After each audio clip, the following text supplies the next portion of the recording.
বিভিন্নভাবে যুক্ত তারা সকলে আছেন এবং সর্বোপরি যারা এই এলাকার দ্বীন ইসলাম অন্তর্প্রাণ যারা তারা কিন্তু এখানে উপস্থিত আছেন।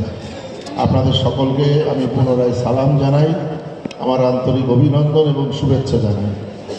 আমি মাদ্রাসার গেট দিয়ে যখন ঢুকি তখন আমার খুবই ভালো লাগছিল। একটা কারণেই ভালো লাগছিল, আমরা দেখি এখন জলসা হয়, কিন্তু জলসার ঘনঘটাও খুব থাকে, বেশভূষা খুব থাকে, কিন্তু শ্রোতা থাকে না। ভবানীপুরে এসে আপাতত সেইটা ভালো লাগছে যে শ্রোতার সংখ্যাটা বেশি সাজ সরঞ্জামের থেকে, যেটা বর্তমানে খুবই অভাব।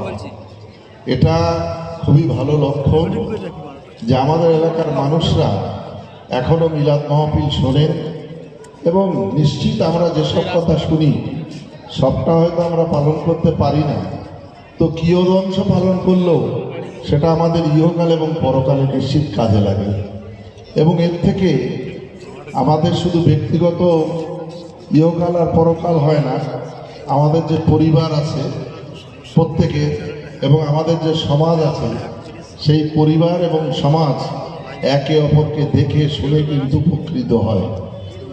তো আমি আপনাদের উপস্থিতিতে নিশ্চিত খুব খুশি, এটা বলতে পারি। আপনারা হায়াতে যতদিন আছেন অবশ্যই এই প্রতিষ্ঠানে আসবেন, এটা আমার অনুরোধ আপনাদের কাছে রইল।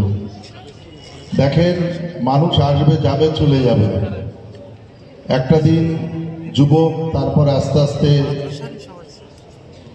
পৌঢ়, বার্ধক্য, এসব মানুষের জীবনে আসবে। আল্লাহ দোয়া নিয়ম অনুসারে এটা হবে। মানুষ আসবে এবং যাবে, কিন্তু তার মধ্যে কিছু স্মৃতি পৃথিবীতে থেকে যাবে। সেই স্মৃতির মধ্যে আপনি এসে বসেছেন, এটাও একটা স্মৃতি। এটা আল্লাহর দরবারে আপনার ক্যামেরা হয়ে গিয়েছে। আজকে আমরা ক্যামেরা আবিষ্কার করেছি। আজকে ক্যামেরাতে আমরা এক্ষুনি মোবাইলে ছবি তুলব, দেখতে পাবো, কিন্তু কাল কিয়ামতের মাঠে আপনারা এখানে যে বসেছেন তার ক্যামেরা কিন্তু হয়ে গেল।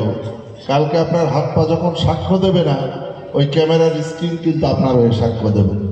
আপনি ভালো কাজে এসেছেন কি মন্দ কাজে এসেছেন, এসব মাওলানা সাহেবরা বলবেন, ওনারা আমাদের থেকে খুব বিস্তারিত জানেন।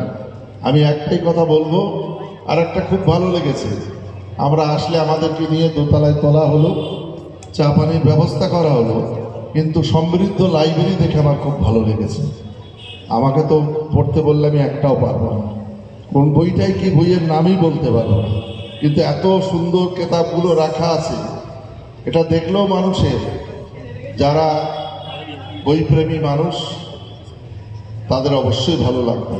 আমি ধন্যবাদ জানাই মাদ্রাসার সমস্ত শিক্ষক মণ্ডলীকে এবং কর্ণধার আমাদের ইয়াকুব হাজি সাহেবকে, যে তারা এত সুন্দর একটা সমৃদ্ধ লাইব্রেরি করেছে।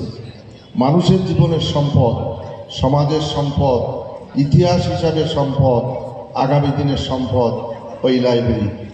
আমাদের আগে তো হাজার হাজার বছর আগে মানুষ এসেছে, চলে গিয়েছে।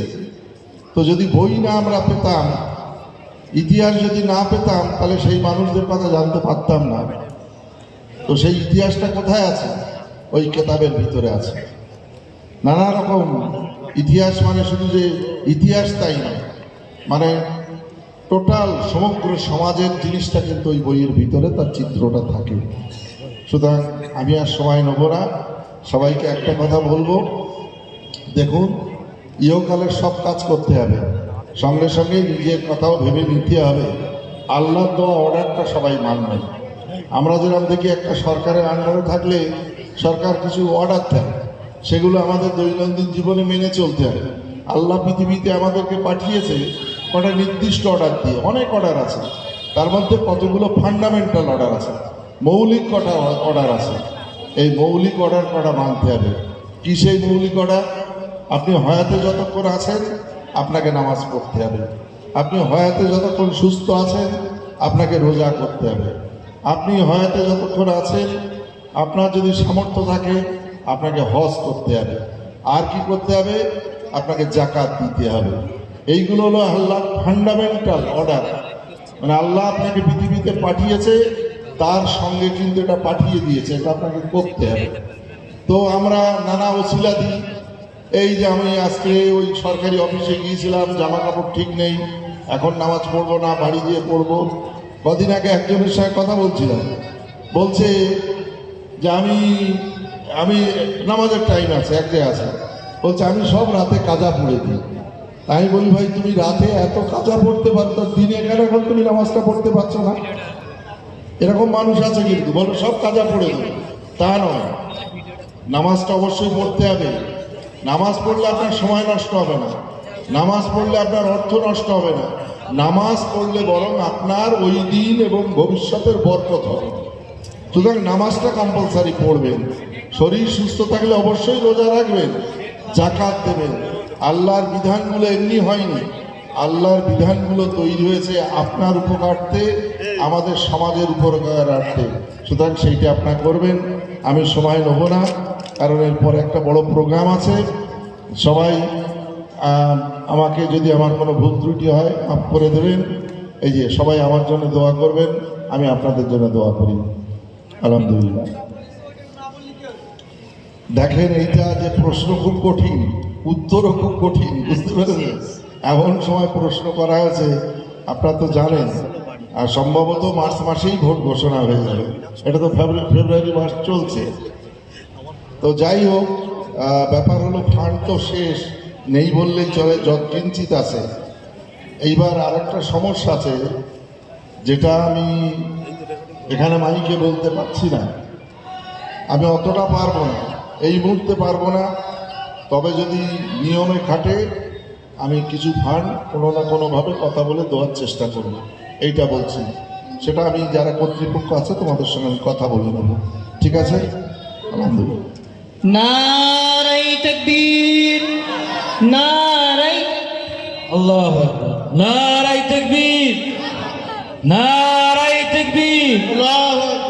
সিলসিলায়ে ফুরফুরা শরীফ জিন্দাবাদ, নারাই তলাবায়ে কিরাম জিন্দাবাদ, নারাই তাকবীর, আল্লাহু আকবার।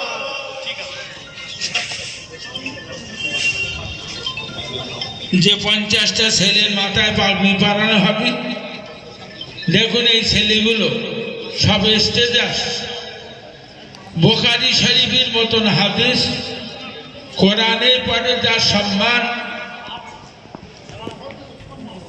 এই সমস্ত বড় বড় হাদিসগুলো এরা তিলে তিলে সব পড়েছে। তাই এদের মাথায় আজকে পাগড়ি পরানো হবে। আপনাদের সামনে অনুরোধ করছি, ভিতরে বসুন।